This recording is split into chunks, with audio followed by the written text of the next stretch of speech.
శ్రీనివాస్ గారిని మాట్లాడవలసిందిగా రిక్వెస్ట్ చేస్తున్నాం. అందరికీ నమస్కారం అండి. నవ్వించడం ఒక యోగం, నవ్వలేకపోవడం రోగం, నవ్వడం ఒక భోగం అని ఇప్పుడు జంధ్యాల గారు అన్నారు. అంటే ఒక ఆరోగ్యవంతమైన సమాజాన్ని నిర్మించడానికి నవ్వు చాలా అవసరం. హిట్లర్ చార్లీ చాప్లిన్ సినిమాలు చూసేవారు, పివి నరసింహారావు బ్రహ్మానందం గారి సినిమాలు చూసేవారు. ఒకసారి గట్టి కొట్టండి చెప్పండి.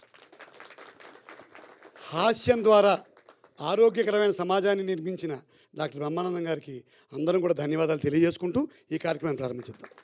అలాగే ఈ హాస్యాన్ని ఒడిసి పట్టుకున్న మరో దర్శకుడు మా మారుతి గారు, మా గురువు గారు. వారికి నా పాదాభివందనాలు ఎప్పుడు అదే చెప్తాను నేను. మారుతి గారి సినిమాల్లో ఉండే హాస్యం చక్కటి ఆరోగ్యకరమైన వాతావరణాన్ని క్రియేట్ చేస్తుంది. సో మనం చూస్తున్నాం ఇప్పుడు తెలుగు సినిమాని రక్తపాతం నుంచి అప్పుడప్పుడు కొద్దిమంది దర్శకులు ఈ నవ్వుల వర్షం కేసు జరిపిస్తూ ఉంటారు. ఈ రక్తాలు తలకాయలు లీటర్లు ఆ బ్లడ్ అయిపోతూ ఉంటుంది. అప్పుడప్పుడు షూట్లో దొరకదు. ఆ పెద్ద సీన్కి ఇంత రక్తం పోయేలా అయిపోతుంది, లీటర్ అయిపోతుంది.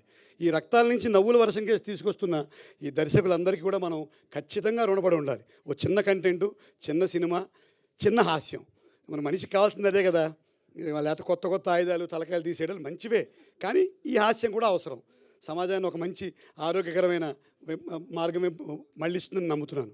ఇంకా మన సప్తగిరి గారు బొమ్మరిల్లు అనే సినిమాతో ఆయన ప్రారంభించాడు. పరుగులో కొంచెం బాగానే పరిగెత్తాడు, కానీ ప్రేమ కథా చిత్రంతో హుస్సేన్ బోల్ట్ అంత స్పోర్ట్స్ మ్యాన్ చేశారు ఆయన. అయితే ఈ పరుగు నడుస్తూనే ఉంది. మరి పెళ్ళి ఎందుకు అవ్వలేదు, ఎందుకు కాలేదో ఈ సినిమాలో చూద్దాం. అంత పరుగులు పెట్టే మనిషికి పెళ్ళి ఎందుకు కాలేదు, ఈ పెళ్లి కాని ప్రసాద్ ఏమిటి, ఒకసారి సినిమాలో చూద్దాం. సో దర్శకులు అభిలాష్ గారికి, కో డైరెక్టర్ వేద, వీళ్ళందరూ కూడా చాలా సపోర్ట్ చేశారు.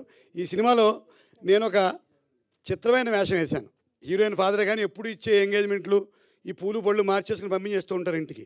అట్లాంటి వేషం కాకుండా ఈ హీరోయిన్ ఫాదర్కి ఒక చిన్న గమ్మత్తైన వేషం ఇచ్చారు. సో అందరికీ ధన్యవాదాలు తెలియజేసుకుంటూ బ్రహ్మానందం గారికి నేను సభాముఖంగా నా ధన్యవాదాలు, పాదాభివందనాలు తెలియజేస్తూ, ఈ సమాజంలో ఇవాళ ఉన్న చాలా సైకియాట్రీ పేషెంట్లు, డాక్టర్లు, వాళ్ళందరికీ చాలా వ్యాపారం పడిపోవడానికి బ్రహ్మానందం గారు ఒకప్పుడు పెద్ద ఫామ్లో ఉండడమే కారణం.